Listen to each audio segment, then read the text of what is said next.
சுருளி மீண்டும் வருகை தந்திருக்கிறார். வருகை தந்து அங்கே இருக்கும் பழத்துண்டுகளை ஒவ்வொன்றாக சுவைத்து ரசித்து கொண்டிருக்கிறார். அந்த அற்புதமான காட்சிகளை தான் நீங்கள் பார்த்து கொண்டிருக்கிறீர்கள்.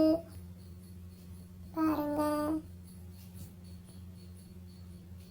அந்த பழத்துண்டையும் ஒவ்வொன்றையும் பொறுமையா தோல் இல்லாம தான் அந்த சுருளி சாப்பிட யோசிக்கிறார். தோல் இருந்துச்சுன்னா அந்த தோல் அப்படியே அங்கே விட்டுடுறாரு. அந்த வெறும் பழத்துண்டுகள், அந்த ஃப்ளெஷ் ஆனதை மட்டும் எடுத்து சாப்பிட்றாரு. அந்த ஃப்ரூட்டோட ஃப்ளெஷ் மட்டும் எடுத்து சாப்பிட்டுட்டு அந்த அற்புதமான அந்த அரிய காட்சியை தான் இப்போ நம்ம பார்த்துட்ருக்கோம். எவ்வளோ பொறுமையாக, யார் எங்கே வந்தால் எனக்கு என்ன, நான் சாப்பிடுவேன், ஏன்னா எனக்கு ரொம்ப பசிக்குது அப்படின்னு சொல்லிட்டு சாப்பிட்டுட்ருக்காரு. தெரியுதா?